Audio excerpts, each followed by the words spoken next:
Welcome student, PACS की online classes में आपका स्वागत है स्टूडेंट। आज हम जीएस स्टडी करना शुरू करेंगे। जीएस में कई तरह के मल्टीपल सब्जेक्ट्स होते हैं, जिसमें हम एक मेजर सब्जेक्ट के बारे में आज स्टार्ट करेंगे। वो सब्जेक्ट का नाम है हिस्ट्री।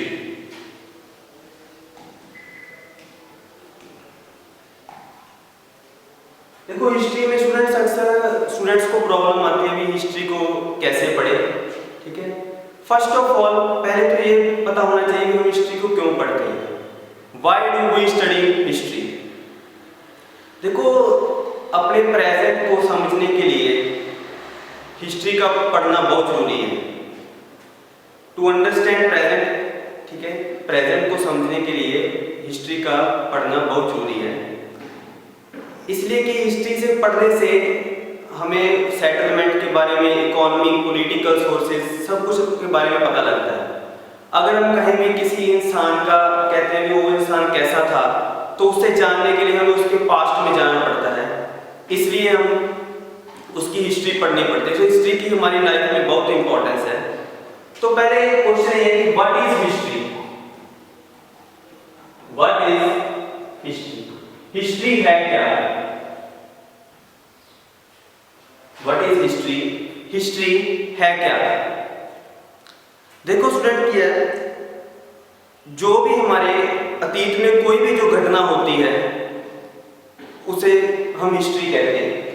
हिस्ट्री का मीनिंग क्या है? हिस्ट्री एक टेक्स्ट है जो अतीत में जितनी भी घटनाएं होती हैं उन्हें हम हिस्ट्री का नाम देते हैं।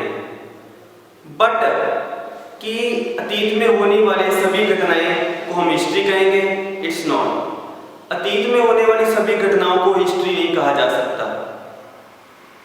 हम हिस्ट्री उस अतीत में होने वाली उस घटनाओं को कहेंगे जिनके हमारे पास प्रमाण सबूत हैं, प्रूफ हैं, उनके हमारे पास पूरे सोर्सेज हैं, उनके बारे में हमारे डेफिनेट पता है उनके बारे में, तो उस चीज को हम हिस्ट्री कहेंगे। ठीक है ना? अतीत में होने वाली सभी घटनाओं को हम हिस्ट्री नहीं कहते। जिन घटनाओं के हमें स्पेशल प्रूफ होते हैं हमारे पास, उन्हें हम हिस्ट्री कहते हैं। ओके, तो स्टूडेंट, जो हिस्ट्री शब्द है, जो हिस्ट्री वर्ड है, वो एक ग्रीक वर्ड से ड्राइव हुआ है। जो हिस्ट्री वर्ड है वो एक ग्रीक वर्ड से बना है, ग्रीक वर्ड से ड्राइव हुआ है। ग्रीक वर्ड कौन सा है? हिस्टोरिया। ग्रीक वर्ड से ड्राइव हुआ है जिसका नाम क्या है? हिस्टोरिया। हिस्टोरिया का ग्रीक भाषा में मीनिंग है the knowledge gained by investigation.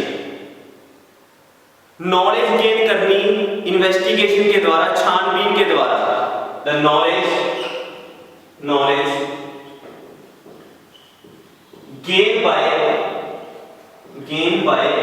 Investigation. Knowledge gain by investigation. Greek word Historia से लिया गया है जिसका मीनिंग है knowledge gain by investigation. Investigation के थ्रू जितनी भी हम नॉलेज गेन करते हैं उसे हम क्या कहते हैं? हिस्टोरिया। ओके, सो एक पर्सन थे, ग्रीक कंट्री के एक पर्सन थे जिनका नाम था हेरोडोटस। स्टूडेंट, ग्रीक कंट्री की एक पर्सन थे जिनका नाम था हेरोडोटस। इन्होंने सबसे पहले एक बुक लिखी जिस बुक का नाम था हिस्टोरिका। इन्होंने सबसे पहले एक बुक लिखी जिस बुक का नाम था हिस्टोरिका। जिस बुक का नाम था हिस्टोरिका। इन्होंने क्या किया कि अतीत में होने वाली सभी घटनाओं का वर्णन इस बुक में किया। सबसे पहले इन्होंने अतीत में होने वाली घटनाओं को एक बुक में लिखा। इसलिए हेरोडोटस को ही हम क्या कहते हैं? Father of history. हिस्ट्री के पिता कहा जाता है, इतिहास के पिता किसे कहा जाता है? हेरोडोटस को। सो हेरोडोटस को ही हम क्या कहते हैं? इतिहास का पिता। आगे देखिए स्टूडेंट्स, क्या है, हमने कहा है अतीत में होने वाली सभी घटनाओं को हम हिस्ट्री कहते हैं। पर जिन घटनाओं के हमें प्रॉपर सोर्स पता हो, प्रूफ पता हो, ठीक है। तो हिस्ट्री के जो सोर्सेज हैं वो 3 तरह के होते हैं। जो हिस्ट्री के सोर्सेज हैं वो 3 प्रकार के हैं। फर्स्ट इज हिस्ट्री मींस स्रोत। जो हिस्ट्री के स्रोत हैं इतिहास के वो 3 प्रकार के हैं। फर्स्ट हम क्या कहेंगे, first of all is archaeological source. Archaeological sources जिन्हें हम कहते हैं पुरातात्विक स्रोत। पुरातात्विक स्रोत, आर्कियोलॉजिकल सोर्सेज, पुरातात्विक स्रोत। आर्कियोलॉजिकल सोर्सेज में क्या है, हम कुछ चीजें पढ़ते हैं जैसे फॉसिल्स, जैसे monuments, fossils, monuments, coins, statues and inscriptions. Inscription, fossils, monuments, coins, statue and inscriptions. Fossils क्या है कि अवशेष। जैसे हम सिंधु घाटी सभ्यता के बारे में पढ़ते हैं हिस्ट्री में, तो वहां पे हमें कोई भी रिटन सोर्स नहीं मिलता, अकेले अवशेष मिलते हैं, फॉसिल्स मिलते हैं। जैसे किसी नाचती हुई वुमेन की, डांसिंग वुमेन की फोटो मिलती है, उनका एक फॉसिल अवशेष मिलता है, उससे अनुमान लगाया जा सकता है कि उस टाइम लोग नृत्य के शौकीन थे, डांस के शौकीन थे, ठीक है। और क्या हमें फॉसिल से प्रोवाइड होता है, जैसे पोर्ट्स, ज्वेलरी एंड बोन्स। हमें वहां पे कई जानवरों की हड्डियों के अवशेष प्राप्त हुए हैं, उससे पता चलता है कि उस टाइम पे उस जानवर का जिक्र था, वो जानवर वहां पे होता था। जैसे हमें हॉर्स की, घोड़े की हड्डियां प्राप्त हुई हैं अवशेष से, तो हमें अनुमान लगा सकते हैं कि उस टाइम पे कौन सा एनिमल होगा, हॉर्स, ठीक है। Second category monuments. मोन्यूमेंट्स मतलब स्मारक। जैसे स्मारकों से कुछ चीजें, बिल्डिंगों से अनुमान लगाया जा सकते हैं कि हिस्ट्री में क्या क्या इवेंट हुए हैं, ठीक है। जैसे दिल्ली में लाल किला, आगरा में ताजमहल, जैसे दिल्ली में रेड फोर्ट, लाल किला, आगरा का ताजमहल,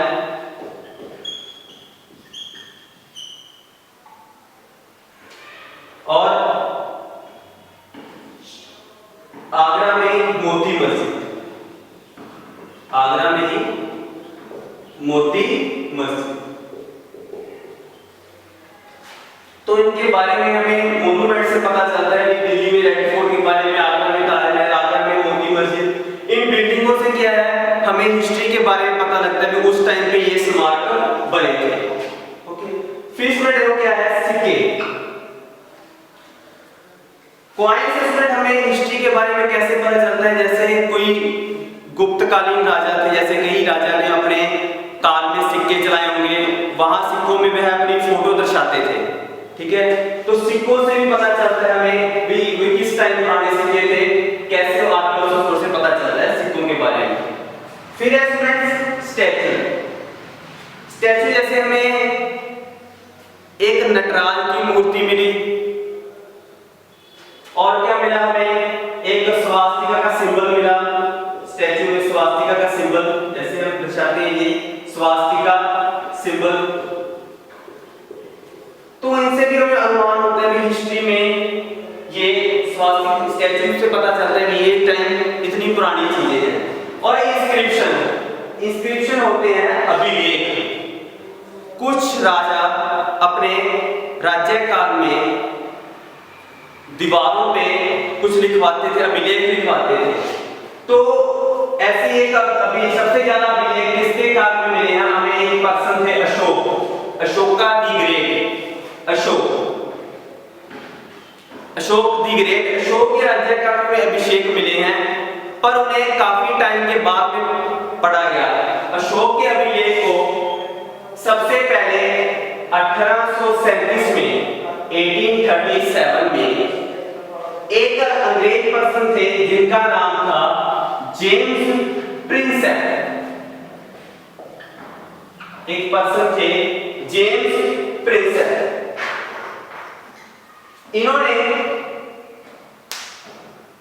अशोक के अभिलेखों को सबसे पहले पढ़ा और पढ़ने के बाद पता लगा कि भी अशोक ने अपने राज्य में क्या क्या काम करवाए, कैसे उसने प्रशासन चलाया, उन चीजों के बारे में हमें पता लगता है अशोक के इंस्क्रिप्शन से। तो ये तो हो गया स्टूडेंट्स पहला आर्कियोलॉजिकल सोर्स। ये हिस्ट्री के सोर्सेज पढ़ रहे हैं हम। हिस्ट्री के 3 सोर्सेज हैं। फर्स्ट है आर्कियोलॉजिकल सोर्सेज से हमें हिस्ट्री के बारे में पता लगता है। सेकंड सोर्स देखिए स्टूडेंट्स क्या है,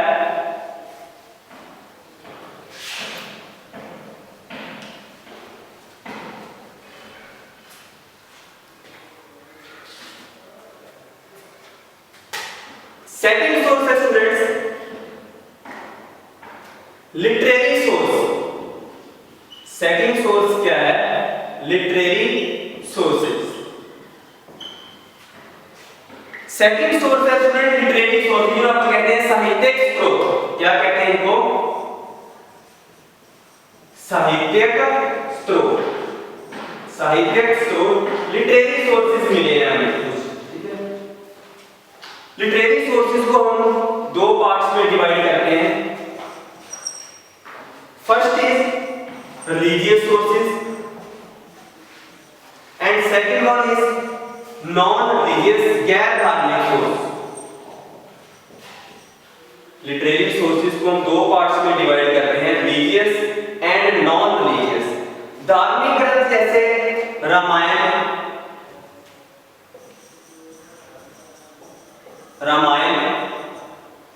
महाभारत, जहां हम कहते हैं वेद या पुराण। रिलीजियस सोर्सेज में से रामायण, महाभारत, वेद, पुराण। इन देखो फ्रेंड, रिलीजियस सोर्सेज जैसे रामायण, महाभारत, वेद और पुराण, ये धार्मिक ग्रंथों को पढ़कर भी हमें इतिहास के बारे में पता चलता है क्या है। अगर हम वेद की बात करें तो हमारे टोटल कितने वेद हैं, 4। हमारे वेदों की गिनती कितनी है, 4। जैसे ऋग्वेद, सामवेद, यजुर्वेद और अथर्ववेद। पुराण की बात करें तो इतिहास में कई बार क्वेश्चन है पुराण, हमारे पुराण कितने हैं, 18। इनकी गिनती कितनी है, 18। महाभारत और रामायण, अगर महाभारत की बात करें तो महाभारत में जैसे हम किताबों के चैप्टर कहते हैं, महाभारत में क्या होता है, महाभारत के चैप्टरों को पर्व कहा जाता है। पर्व, महाभारत के चैप्टरों को क्या कहते हैं हम, पर्व। तो महाभारत के कितने पर्व हैं, 18। इनकी कितनी है, 18। तो महाभारत को भी पढ़कर हमें इतिहास के बारे में जानकारी मिलती है। और रामायण, अगर रामायण की बात करें तो रामायण के चैप्टर्स को हम क्या कहते हैं, कांड। तो रामायण में कितने कांड है, 7। तो ऐसे कई रिलीजियस टेक्स्ट हैं जिनको पढ़कर हमें इतिहास के बारे में पता चलता है कि उस टाइम पे क्या क्या चीजें हुई इतिहास में। सेकंड क्या है, second one is non religious text, गैर धार्मिक ग्रंथ। गैर धार्मिक ग्रंथ में सबसे पहले क्या है, चाणक्य। चाणक्य की अर्थशास्त्र, चाणक्य की क्या है, अर्थशास्त्र।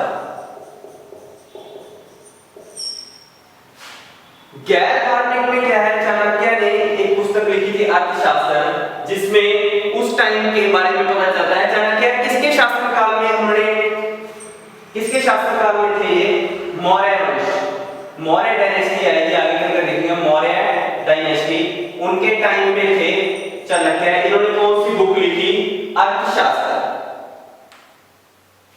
और कौन थे, जैसे कालिदास, कालिदास ने एक पुस्तक लिखी अभिज्ञान शकुंतलम, अभिज्ञान शकुंतलम,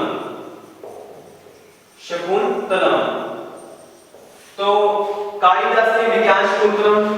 तो ऐसे क्या है, कई नॉन रिलीजियस टेक्स्ट लिखे उस टाइम पे लिखे गए राज्यों के राजाओं के शासनकाल में, तो उनके बारे में हमें विवरण मिलता है कौन से सोर्स में?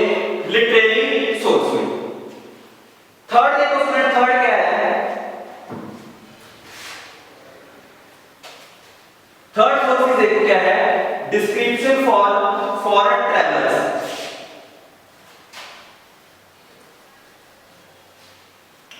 थर्ड सोर्स देखो स्टूडेंट क्या है? The third one is description of foreign travelers.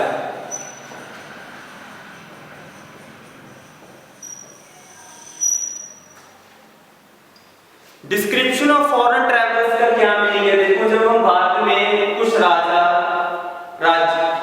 राजपाट सांभ रहे थे, तो उनके काल में कुछ विदेशी यात्री भारत आए टूरिस्ट घूमने के लिए। तो जैसे एक हमारे राजा थे, कौन? चंद्रगुप्त सेकंड, द्वितीय, चंद्रगुप्त सेकंड। ये गुप्ता अंपायर के राजा थे, एक चंद्रगुप्त सेकंड द्वितीय। इनके शासनकाल में एक चीनी यात्री आया था, चाइनीज ट्रैवलर, कौन? जिसका नाम था फाहियान। चीनी यात्री कौन आया? फाहियान। ये काफी वर्ष भारत में रहा, कुछ टाइम के लिए रहा, और उससे वापिस जाने के बाद भारत के बारे में कुछ लिखा, वहां की संस्कृति के बारे में लिखा। किसने? फाहियान। और कौन आया? एक पर्सन थे मोहम्मद बिन तुगलक। मोहम्मद बिन तुगलक। मोहम्मद बिन तुगलक के टाइम पे एक अफ्रीकन यात्री आया। अफ्रीकन यात्री, मोहम्मद बिन तुगलक के टाइम पे एक अफ्रीकन टूरिस्ट जिसका नाम था इब्न बतूता। इब्न बतूता एक अफ्रीकन यात्री जो किस कंट्री से आया था? मोरक्को से। मोरक्को एक कंट्री का नाम जो अफ्रीका कॉन्टिनेंट में पड़ती है, तो वहां से एक पर्सन आया इब्न बतूता मोरक्को से। तो ये मोहम्मद बिन तुगलक के शासनकाल में आया। हिस्ट्री में इस टाइम के क्वेश्चन पूछे जाते हैं कि कौन सा पर्सन किस टाइम, उस समय किस राजा का शासनकाल चल रहा था, ये क्वेश्चन भी हिस्ट्री में आते हैं। तो पूछ रहे इब्न बतूता किसके टाइम पे आए? मोहम्मद बिन तुगलक के टाइम पे। अगर बात करें चीनी यात्री फाहियान, किसके टाइम पे आए? चंद्रगुप्त सेकंड। ये वंश के राजा हम पढ़ेंगे, जब हम ओवरव्यू देखेंगे तो बताऊंगा। अभी गुप्ता वंश से बिलोंग करते थे, तुगलक वंश से, तुगलक डायनेस्टी इससे बिलोंग करते थे। तो इन्होंने भी क्या किया? ये भी काफी टाइम तक यहाँ पर रहे, और इन्होंने भारत के बारे में बहुत खूब अच्छी तरह से वर्णन किया भारत का अपनी बुक में। कौन से? Ibn Battuta. तो थर्ड वन क्या हुआ? Description of foreign travellers. ठीक है, तो ये सोर्सेज होते हैं। अगर कोई भी पास्ट में घटना घटित हुई है, तो उसका ये तीनों सोर्सेज से कोई भी सोर्स में जो मेल नहीं खा रहे, तो हमें उसे हिस्ट्री नहीं कहेंगे, इतिहास नहीं कहेंगे, वो सिर्फ अतीत है हमारा। तो हिस्ट्री क्या है? अतीत में होने वाली वो घटनाएं जिनका हमारे पास एक पुख्ता सबूत है, एक प्रूफ है हमारे पास, उसका प्रमाण है, सोर्सेज है, उसे हम हिस्ट्री कहते हैं। ठीक है, तो देखो क्या है, हिस्ट्री को पढ़ने के लिए, देखो वैसे हिस्ट्री को बहुत एक लंबा सब्जेक्ट है। इसको पढ़ने के लिए हमारे इतिहासकारों ने इसे 3 पार्ट्स में डिवाइड किया है। हिस्ट्री को पढ़ने के लिए हमारे इतिहासकारों ने इसे 3 पार्ट्स में डिवाइड किया है। हिस्ट्री को 3 पार्ट्स में डिवाइड किया है हिस्ट्री को। फर्स्ट ऑफ ऑल, हिस्ट्री को 3 पार्ट्स में डिवाइड करते हैं। द फर्स्ट वन इज, पढ़ेंगे हम ancient history. The second one is medieval history and the third one is modern history. तो हिस्ट्री को 3 पार्ट्स में डिवाइड करते हैं। The first one is ancient history, जिसे हम कहते हैं प्राचीन Bharat, ancient history. The second one is medieval history, मध्यकालीन Bharat. And the third one is modern history, modern history जिसे हम कहते हैं आधुनिक भारत। तो हिस्ट्री को पढ़ने के लिए हमारे इतिहासकारों ने हिस्ट्री को 3 पार्ट्स में डिवाइड किया है, प्राचीन भारत, एंशिएंट हिस्ट्री, मध्यकालीन भारत, मेडिवल हिस्ट्री, आधुनिक भारत, मॉडर्न हिस्ट्री। इस हिस्ट्री को जो डिवाइड किया है वो रिलीजियस बेस पे, इसकी रीजन के बेस पे हमने हिस्ट्री को डिवाइड करते हैं। क्योंकि देखा जाए तो प्राचीन भारत में, हम जब प्राचीन भारत के बारे में पूरा पढ़ेंगे तो प्राचीन भारत में किनका शासन रहेगा? हिंदूज का। जब हम एंशिएंट हिस्ट्री पढ़ेंगे तो उसमें पता लगता है कि प्राचीन भारत में किसका शासन रहेगा? हिंदुओं का शासन, हिंदू शासन करेंगे। अब अगर हम एंशिएंट हिस्ट्री से मेडिवल हिस्ट्री में प्रवेश करते हैं तो किसका शासन शुरू होता है? मुस्लिम रूलर्स, मुस्लिम रूलर्स का शासन शुरू हो जाता है मेडिवल हिस्ट्री में। तो उसे हम कौन सी, तब हम एंशिएंट हिस्ट्री से कहां पे चले जाते हैं? मेडिवल हिस्ट्री हमारी शुरू हो जाती है। और जो मॉडर्न हिस्ट्री है ये क्या है? ये यूरोपियन रूलर्स। जब हमारी फॉरेन यूरोपियन हमारे भारत में रूल करना शुरू कर देते हैं तो तब हमारी कौन सी हिस्ट्री शुरू होती है? Modern history. देखो स्टूडेंट्स, हमारे इतिहासकारों ने हिस्ट्री को 3 पार्ट्स में डिवाइड किया है। फर्स्ट इज एंशिएंट हिस्ट्री, प्राचीन Bharat. Second one is medieval history, मध्य भारत, मध्यकालीन Bharat. Third one is modern history, आधुनिक भारत। जो ये 3 पार्ट्स में डिवाइड किया है हिस्ट्री को, वो रिलीजन बेस पे है। ये डिवाइडेशन किस बेस पे हुई है? इसकी रिलीजन बेस पे।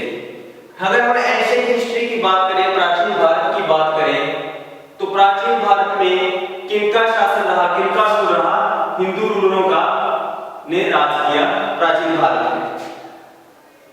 अब जब हिंदू रूलर से मुस्लिम रूलर शुरू हुआ तो मुस्लिम रूलर से कौन सा हिस्ट्री शुरू हुई? मेडिवल हिस्ट्री, मध्यकालीन भारत का इतिहास आरंभ हुआ।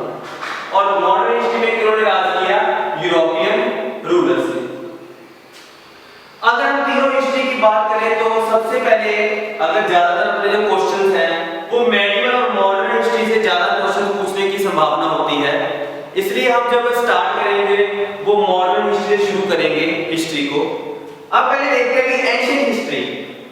एंशिएंट हिस्ट्री के अगेन हम 3 पार्ट्स में डिवाइड करते हैं। अगेन एंशिएंट हिस्ट्री, प्राचीन भारत को। पहला क्या है? Pre historic period, pre historic period, जिन्हें हम कहते हैं प्राज्ञ ऐतिहासिक काल, pre historic period. Second is proto historic period, proto historic period, pre historic period, proto historic period.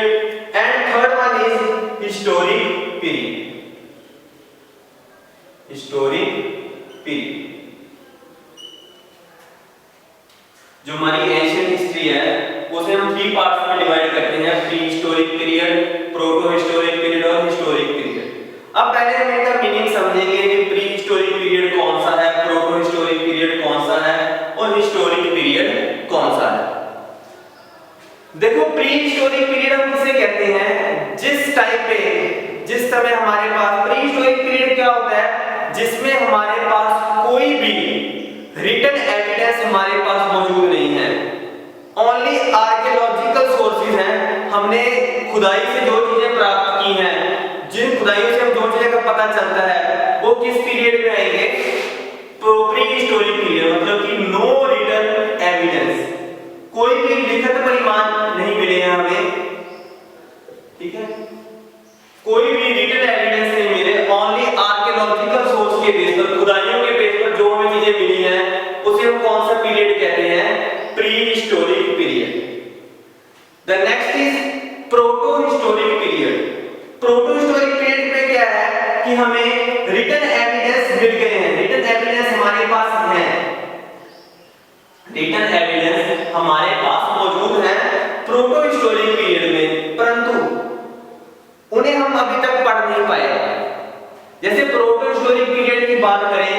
जैसे हमारी इंडस वैली सिविलाइजेशन, सिंधु सभ्यता, क्योंकि सिंधु सभ्यता में हमें कुछ लिपियां मिली हैं जिन्हें अभी तक पढ़ा नहीं जा सका।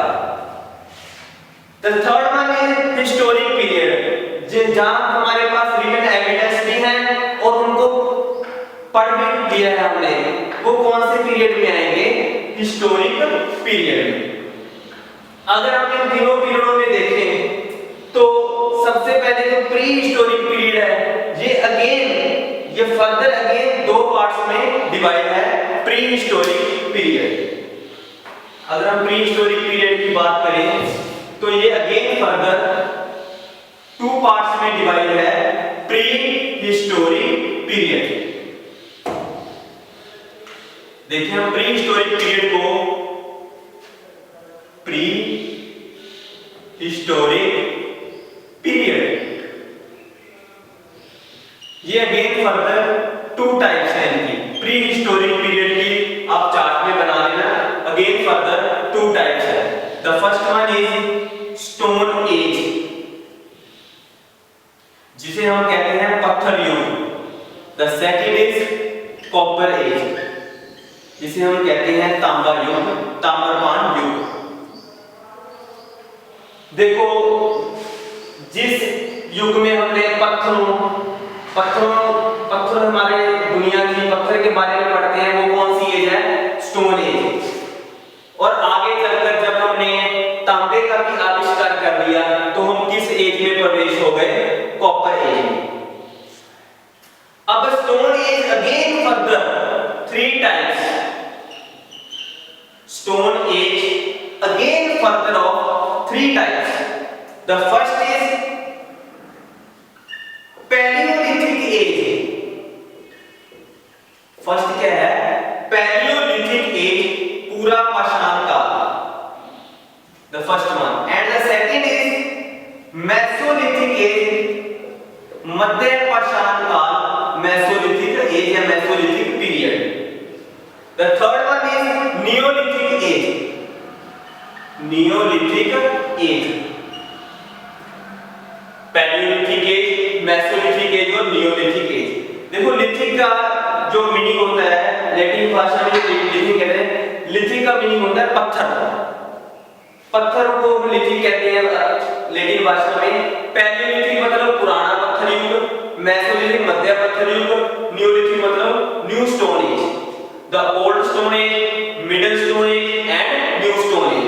पैलियोलिथिक पीरियड को हम पुराना पाषाण काल मतलब हम पुराने पत्थर, बड़े बड़े पत्थरों का इस्तेमाल करते थे, उसे हम कहते हैं old stone age.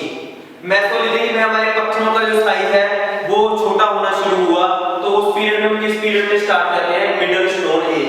Neolithic age में हमने क्या है, कुछ पत्थरों को पॉलिश करना शुरू कर दिया, जैसे खंजर वगैरह होता है, वो किस पीरियड में प्रवेश कर दिया? हम नियोलिथिक एज में।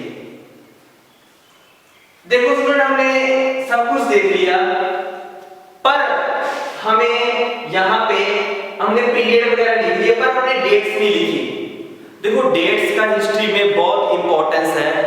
विदाउट डेट्स हिस्ट्री का कोई इंपॉर्टेंस नहीं है लाइफ में। सो जब तक हमें डेट्स नहीं मालूम होंगी तो हमें कैसे पता चलेगा कि कौन आदमी का जन्म कब हुआ और उसकी कब डेथ हुई? एग्जाम्पल हम हिस्ट्री में पढ़ते हैं अकबर के बारे में, हुमायूं, या अगर कोई भी चंद्रगुप्त, कोई भी राजा की बात करें, अगर हम अकबर की बात करें, अकबर का जन्म कब हुआ, तो हम कहेंगे आज से बहुत साल पहले, काफी साल पहले अकबर का जन्म हुआ। पर कब हुआ? डेट मेंशन करनी पड़ेगी ना। इसे तो हम मानेंगे कि आज से कितने साल पहले हुआ ये तो मालूम है, पर कब हुआ, कितने साल पहले हुआ ये नहीं मालूम। तो इसके लिए हम डेट्स को बहुत इंपॉर्टेंट है हिस्ट्री में। तो हम डेट्स को कैसे देखेंगे? देखो आज क्या चल रहा है? 2020 की बात कर रहे हैं हम। अगर हम ये 2020 की बात करें, जो ये कैलेंडर है ये किस बेस पे है? ये हम किस कैलेंडर से देखते हैं 2020? ये कैलेंडर कौन सा है? ग्रिगोरियन कैलेंडर, इसे हम ग्रिगोरियन कैलेंडर कहते हैं इसे। इस कैलेंडर के बेस पर हम डेट्स देखते हैं। ग्रिगोरियन कैलेंडर जो किन्होंने तैयार किया था, जो हमारे ईसाई यूरोपियंस थे, उन्होंने इस कैलेंडर की फॉलो किया था। इस कैलेंडर को यूरोपियंस ने बनाया था। ये किस बेस पे है? ईसाइयों ने इसे तैयार किया था। और ये कैलेंडर है ये किस बेस पे धारित किया गया है, किस बेस पे है, ये जो इनके गॉडफादर होते हैं ईसा मसीह, जिसे हम जीसस क्राइस्ट कहते हैं, उनके बेस पे ये कैलेंडर तैयार हुआ। कौन सा? Gregorian calendar. अगर हम अपने भारत की बात करें तो हमारे भारत का कौन सा कैलेंडर था जिसे हम कहते हैं साका एरा। आगे हम पढ़ेंगे इंडिया का कैलेंडर कौन सा था, साका संवत या साका संवत, साका एरा कहते हैं, साका संवत। पर हम जो हिस्ट्री की डेट्स देखनी है वो किस कैलेंडर के बेस पर देखनी है? Gregorian calendar. देखो स्टूडेंट क्या होता है, आज 2020 है, कभी 2015 भी था, कभी 2000 भी था, कभी 1000 भी था, कभी 500 भी आया होगा और कभी 0 भी शुरू हुआ होगा। जैसे आज 2020 है तो 2015, 2000, 1000 और 500 तो 0 शुरू हुआ होगा। ये 0 में ही किसका जन्म हुआ? जो कहते हैं हम जीसस क्राइस्ट, जीसस क्राइस्ट के बर्थ माना जाता है 0 ईस्वी को, birth of Jesus Christ, Jesus Christ. तो जीसस क्राइस्ट के जन्म से ये शुरू होता है। जिस टाइम जीसस क्राइस्ट का बर्थ हुआ तो उस एरा को क्या कहते हैं? एडी, जिसका मीनिंग होता है एनो डोमिनी, एनो डोमिनी,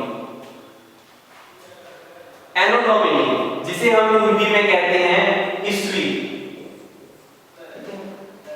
और जीसस क्राइस्ट के अगर मान लीजिए जीसस क्राइस्ट का बर्थ हुआ तो उससे पहले भी दुनिया होती थी, तो जीसस क्राइस्ट के बर्थ के पहले के टाइम को हम किससे डिनोट करते हैं? बीसी से, इसे हम कहते हैं before Christ, before Christ, BC. Isa Masih के जन्म से पहले का टाइम हम क्या करेंगे? उसे हम क्या करेंगे? बीसी।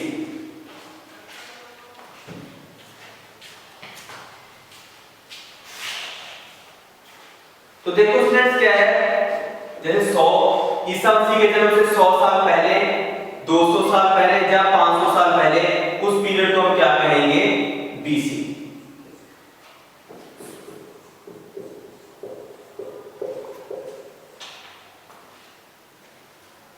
तो हम क्या है हिस्ट्री की टाइमलाइन को इधर करेंगे ईसा मसीह के बर्थ ऑफ जीसस क्राइस्ट,